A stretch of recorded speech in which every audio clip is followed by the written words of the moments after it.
Welcome to The Romantic Side of Suspense with Sarah Hemmerker. In each episode, she'll talk with your favorite romantic suspense authors. They will take you behind the scenes of the writing process, giving excerpts from their writing, and share stories about their writing life.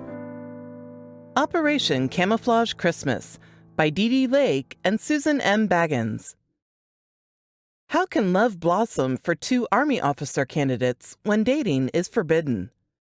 Setting aside broken dreams of love and marriage, Samantha Brooke Cooper Sanchez is determined to complete officer candidate school at Fort Benning, Georgia, so she can be a nurse in the Army Medical Corps. She wasn't looking for love. Then surprise Christmas gifts began showing up. Who's sending them, and how does this person know her so well? Bernard Travis has been friends with Brooke since high school. They'd remained in contact over the years, and now, for the first time, she's available to pursue. Except dating is forbidden in OCS. When she doesn't realize who her mysterious gift giver is, Bernard begins to doubt he'll ever win her heart. Will God make his fondest Christmas wish come true? Discover an engaging story of love, trust, and faith. Hi, and welcome to the Romantic Side of Suspense. I'm your host, Sarah Hemmerker, and I'm so glad you joined me. Today, I'm talking with DeeDee Lake, the connection expert, and I think we're going to have a lot to talk about. Maybe not writing related, but I'm really intrigued by that. And we're going to talk with her about writing, about her life, and a little bit about her book, Operation Camouflage Christmas. So welcome to my show, DeeDee. Well, thanks. I'm so excited to be here. I just can't wait to chit chat with you. Good. So the connection expert, is that what you call yourself, or does someone else call you that? That's funny. I've never been asked that. It's something that after a lot of different titles, trying to kind of figure out how to brand myself, that's what I realized, that no matter what I've done in my life, that connections is my passion with relationships. And so that just fit, for me. I think I love it. And I think as an author too, it's like a great fit because we're trying to make that connection with readers. I also coach writers. And one of the things that I love to help them with is making that reader connection, right? To make that connection for the reader. And a lot of authors, and you may have come across this in your varied past as well, just have a lot, they look at, we have to connect with social media, doing a newsletter, doing Facebook or Instagram or whatever it is. They look at it and they're like, I want to crawl in their little hole and die. And what I try to talk about is that connection. I said, look, I'm not trying to sell you my book. Right. If you want to buy it, great. I'm not going to stop you. Yeah. But what you're really doing is you're nurturing a connection with a reader.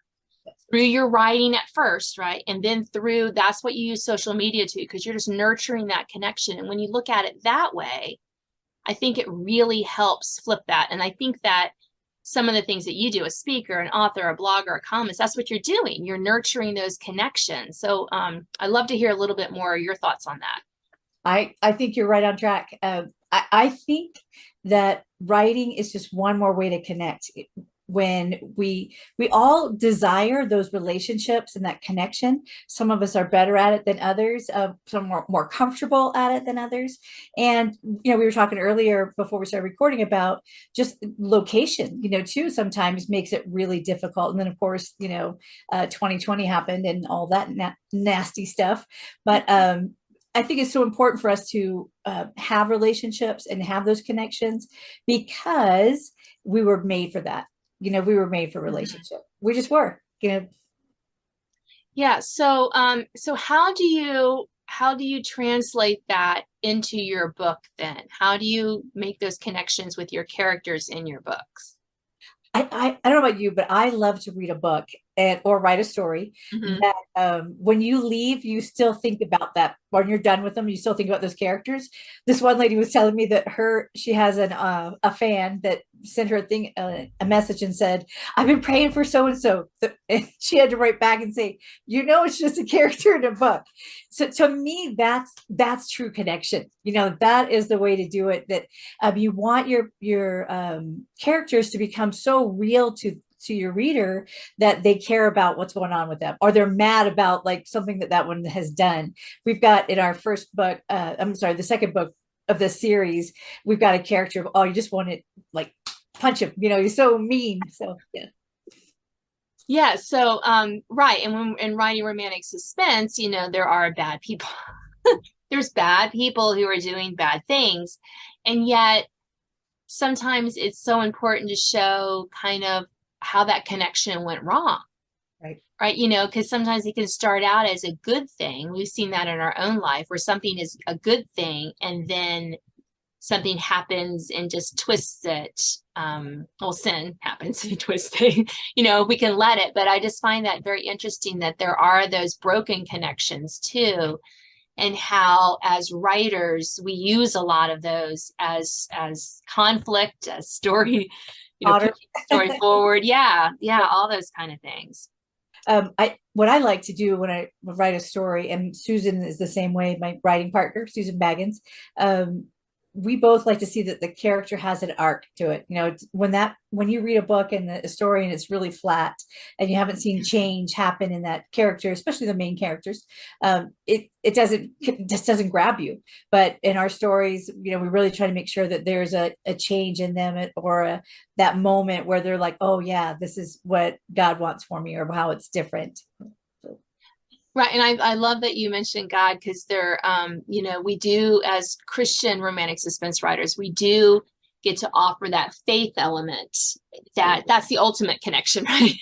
Connection to God, and how our characters either grow in their faith, perhaps return to their faith, realize that their faith is stronger than they thought it was, or maybe weaker than they thought it was. I mean, there's all those kind of connections. So I always love to show that, have that be part of their arc as well. Absolutely. And for us, this is a series, and the series is called Rules of Engagement. And my heart's desire was for people to connect to military people. The lifestyle that we have is so different from, in a lot of ways, from civilian world. And I grew up a Navy brat, and I was an Army wife, so spent my whole life being military without going in. But I definitely served, but just a different way. Yeah. And my writing partner Susan was not around the military, so this was all kind of new for her, and so it's been fun to co-write with her, because we get to see the differences in what she thinks about what goes on in the military world and what really does. And so that, we talked about connection earlier, that's really one of the things that was such a part of my heart for me, was I wanted people to read the books. They are all set in a military setting, but it's not about the mission, it's about the relationship. And so that's what I wanted them to connect with. Like one of our one book is about, the first one here is about the Army brats that get together later on, and so there's some mystery there, to some suspense of how they're going to connect. And but another one is about a single mom in the Army, what she's going to do with her special needs child when she gets called out. And so just different things like that. We have a wounded warrior in one of the books, and we just think that being able to connect people to those different relationships, those different types of situations, the Gold Star family, the parent that has a child in the military, all those different aspects of people connected to the military. Yeah. And do you find, not to go on too much on a rabbit trail, but this is always fascinating to me. My dad was 20 years in the Air Force. My younger sister is currently in the Air Force. I find that for many people, that's a foreign thing. They have no one who has served. And I always find that interesting. I mean, it's kind of sad in a little bit, like people don't think the military is like a good option for kids or something. Like, it's not for everyone, just like every job, and like college is not for everyone. Anyways, I just didn't know. That was just interesting that you just chose to focus on that. I mean, lots of people write about military, but I'm always fascinated by, that I think it's important to have all these different slices of life shown, but especially the military, because of the, without them, we would be in a whole lot of trouble. So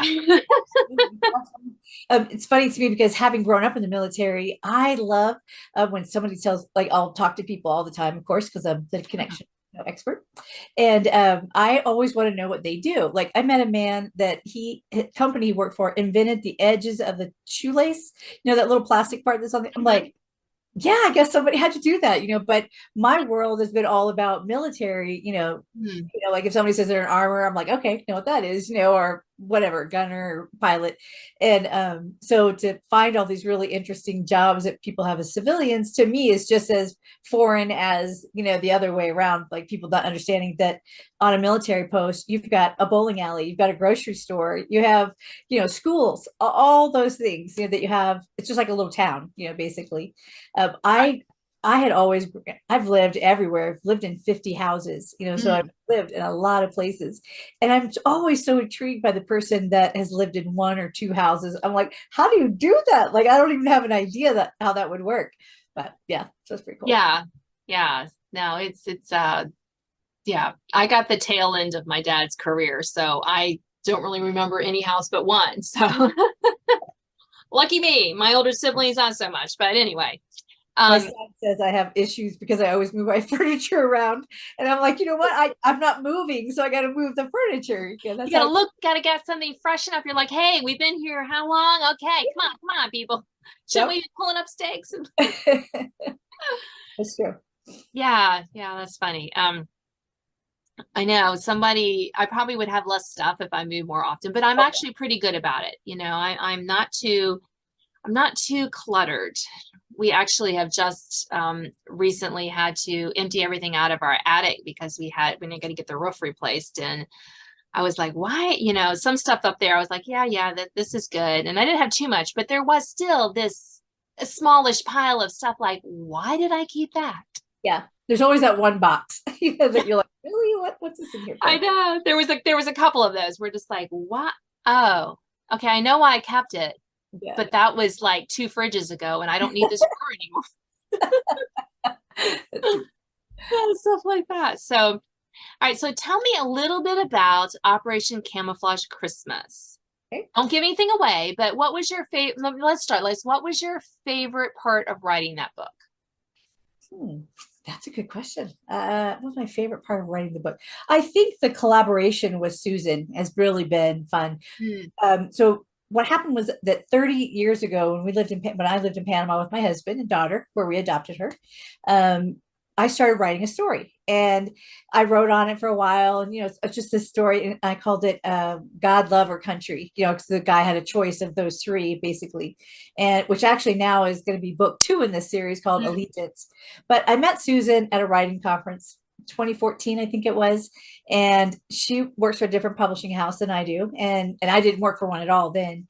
And she says, hey, I'd really like that story. Send it to me. I'm like, oh, yeah. I was so excited that someone would be interested in that story. And so I went home and got the whole, imposter syndrome, kicked in. And I was like, oh, no, she doesn't really like it. She would just be nice, So I met her then again the next year at the same conference, and we became friends at this point. And she's like, where's my manuscript? I'm like, so this went on for 3 or 4 years. We'd see each other, once a year and talk throughout the year or whatever. But so finally one year she came and she's like, hey, would you like to have a writing partner? And would you be interested in that? I'm like, oh, how would I even do that? So she's never done it. She's published 25 other books on her own, with herself. And so this has been a big change for her too. And for me, I'm a plotter. So I had all this information out and ready to go. And so I sent it to her, and she was like, DeeDee, there's like 5 books in this. And so we just then developed it. So that for me, I think is probably the joy in it, that it's become a reality, like just seeing it, like, here it is, like, here's the book, and I have proof I actually did work on something. So yeah, for me, that's the fun part about it. Yeah. And that's a great story. And I loved your imposter syndrome because, I often talk to writers who are in the same boat. They're like, oh, she didn't really mean it. And I said, that agent or that editor has enough things to do. If they were not serious, they would not have said it, because they need another manuscript to read, like they need a hole in the head if they're not really interested in it. Right. I mean, that's the thing. So they don't just say that. Yeah, that's true. Now I know. Now but all you writers or new writers out, just remember, if they say send it, send it. which is really sad. I think it's like 75% or something. It's a huge number of Yeah. people do not send in what the person is asking for. And I'm like, and I was that person, Yeah. So Yeah. that That disappointed is for me with so Miss. true. I mean, there's something to be said. Okay, yeah, maybe read it over again, have someone read, but don't let a year go by. Yeah, or four. Or four in DeeDee's case. Wow. Yeah, send it in. Well, we are almost at the end of our time. So I want to ask one more question. Let's see. What is the other question? What do you think is the most rewarding thing about writing romantic suspense? Well, first of all, I love suspense anyway. Like I love like to me, it's like a surprise all the time going to happen. Susan and I, with us writing together, she writes some and then I write some. We go back and forth, and she's like, she wants to surprise me because I already know pretty much the story. So when she writes something, she's like, I know if I can surprise DeeDee, then the reader's going to be surprised. So I just think being able to have the reader continue to be engaged is a lot of fun. That for me is pretty neat. Yeah, I mean, I love reading romance because I have friends who write wonderful romance, but sometimes I read it, I think, isn't someone going to be shooting at them soon? Right. Yeah. Car explosion here would be great.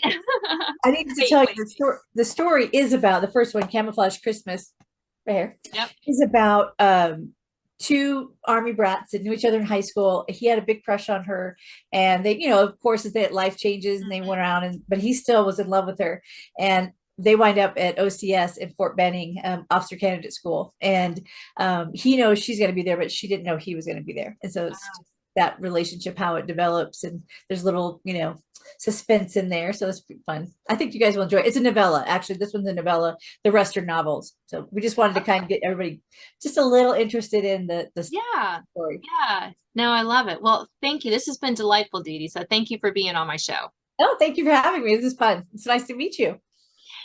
You have been listening to The Romantic Side of Suspense. I'm your host, Sarah Hammerker, and I'm so glad you joined me. Today, my guest was DeeDee Lake. You can find out more about her in the notes to this podcast, and stay tuned for a short excerpt from Operation Camouflage Christmas. Now an excerpt from Operation Camouflage Christmas by DeeDee Lake and Susan M. Baggins. Fort Benning, Georgia, Officer Candidate School. Cadet Samantha Brooke Cooper Sanchez awoke with a start and jumped out of her bunk. Determination coursed through her veins stronger than coffee. She took a deep breath before donning her clothing for morning exercises. Come on, Huff, Starkey. We're coming. I don't think I'll ever appreciate waking at 0430. OC Simone Huff grumbled and stretched, moving slower than a sloth. Nurses and physician's assistants don't always get the luxury of sleep, and it's no different in the Army. OC Gina Starkey rose and made her bunk with military precision. Yeah, you've told me. So stop being so chipper at 0:30 in the day. It's annoying. Sarcasm dripped from Huff's words. Starkey was a know-it-all and not the friendliest of roommates. She often flirted with the guys, but always stayed too close to carrying it too far. It was annoying. Once they were all ready, they joined the other cadets as they rushed out of their barracks to fall into formation as 2nd Squad, 3rd Platoon, Bravo Company. OC Bernard Travis was to her left, and OC Huff to her right. Today was a ruck march. Great. She thought she'd endured enough of that in basic. Several weeks of that here, and it was growing old fast.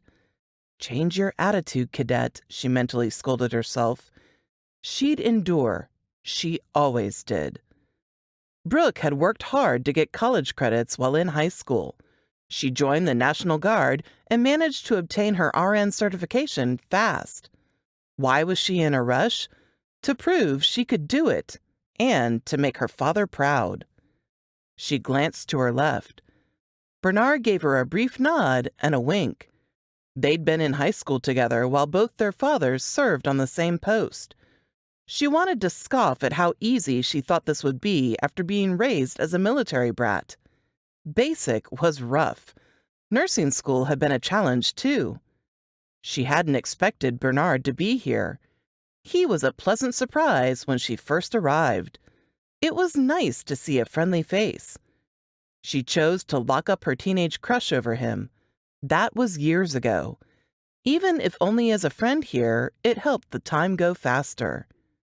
She stretched and tried to get warm in the darkness. The order was given to begin their march. No conversations as they all focused on the sing-song cadence of the words the sergeant called out for them to repeat. A yellow bird with a yellow bill. He landed on my windowsill. I coaxed him in with a piece of bread. And then I kissed his little head. I called the doctor said, my dear good man, this bird is dead. Brooke grinned at the silly cadence. Yellow Bird was one of her favorites, even if the bird died at the end. After returning from their march, they marched to breakfast at the dining facility. She kept wanting to call it the mess hall, but that terminology was old. She hoped she never got caught slipping up using that term lest she get in trouble. Challenging because that was what she'd grown up knowing it as. Once they'd gone through the line for food, she sat in her usual assigned position with Bernard, Corson, Vanderloo, Starkey, and Huff. Brooke sighed, suddenly struck with homesickness. "What's up? You seem preoccupied, Cooper Sanchez," Bernard said, as he shoveled food into his mouth. How could a man eat so fast? "I'll be missing Christmas with my family this year. My parents and youngest sister are in South Korea, and my other sister is busy with work and school." "That's no fun," Cadet James Corson said. He was a physician wanting to specialize in burn treatment. He was Bernard's roommate along with Vanderloo. "I'm stuck here too," Bernard said, before taking a drink of coffee. "Ugh, I'll never get used to this sludge." He set the cup down. "My pop's stationed overseas. Mom is in California. Too far to go in too short a time." "The military owns you now. Better get used to it. Your life is no longer yours." O.C. Vanderloo was also a nurse. "I'm not complaining," Brooke protested with a shrug. "Just makes me sad." "Cheer up. A lot of us are in the same boat. Someday you'll get Christmas with family again, just not this year." O.C. Starkey was a physician's assistant like Bernard. "My family will be flying over to visit. We'll stay in a quaint motel." Bernard winked at Brooke again, and she shook her head. What did that wink mean? Of all the people on post, she'd experienced more of life with him, but that was ages ago. He'd been 2 years older when they first met in high school. Getting through medical school before joining OCS took him about as much time as her accelerated path to nursing. Funny how they both were selected for OCS at the same time. He was easy on the eyes too, which didn't hurt. Once the meal was over, they rose in unison to dispose of their trays and get in formation to head to platform instruction. They marched, walked, or ran everywhere in formation. Brooke studied hard. She was assertive in answering questions and had spent her last year at home reading anything she could get her hands on about Army leadership training, to be prepared for these months of schooling to become a commissioned officer. Her twin sister was trying to get as far away from anything military and had been a competitive swimmer while going to college. Kobe wasn't as assertive as Brooke, but as the older of the two by minutes, Brooke worried about her sister. Brooke thought about Kobe, her twin. They were identical on the outside, but inside, so different. Brooke was driven and a natural leader, a type A personality. Kobe was more laid back, a hard worker, but not as driven and a little lost in finding her path. Lord, help Kobe seek you for everything. God had a plan. Brooke could trust him to lead them both. Being brought back to the present, Brooke surveyed the classroom filled with soldiers, all in camouflage, as they attended platform instruction. Her sister might not want to ever marry a military man, but Brooke had no such qualms. She still smarted over the defection of her fiancé, Clay Morton. Sure, he was destined to perhaps be a great oral surgeon, but he decided he didn't want an army wife. He preferred someone who would be home for him at his disposal. Even without the army, that wasn't who Brooke could ever be. She was ambitious and proud of it. There was nothing she couldn't achieve if she worked hard enough, and while the physical and mental rigors of OCS were challenging, she was nowhere near ready to give up her dreams. Clay could find someone else for that. She yawned. Sleep was hard to come by in OCS. It still smarted that Clay didn't find her dreams worthy enough. He'd even given her an ultimatum: Clay or the Army. The Army won. If God wanted her to have a husband, he'd need to make it clear who that person would be. Not that she could marry now, much less date. This course took everything she had and then some, as it did for everyone else in Bravo Company. Was she even ready to consider a guy for something more serious than friendship? She had time to figure that out. If any one of the guys here were man enough to appreciate her drive and strength, that is. What had drawn Clay became the same thing that had pushed him away. Perhaps in her desire for a perfect life, she'd overlooked the evidence that things weren't that great with Clay after all. If she'd been more focused on the relationship instead of her career, maybe she'd have realized that sooner and ended it herself. Clay had screened something similar to her when she'd attempted to argue her way into them continuing on with their plans. Ouch. Her mother always told her relationships mattered, and not to get so focused on the goals that she'd overlook people in her life. She'd obviously failed, but how could she change that for the future? Her laser focus on her goals, her control of her plan, was what brought her here. If she let go, would she lose everything? Thanks for listening to The Romantic Side of Suspense with Sarah Hammaker. If you enjoyed this episode, please leave a review. You can sign up to receive notifications of upcoming podcasts and listen to previous editions at sarahhammakerfiction.com.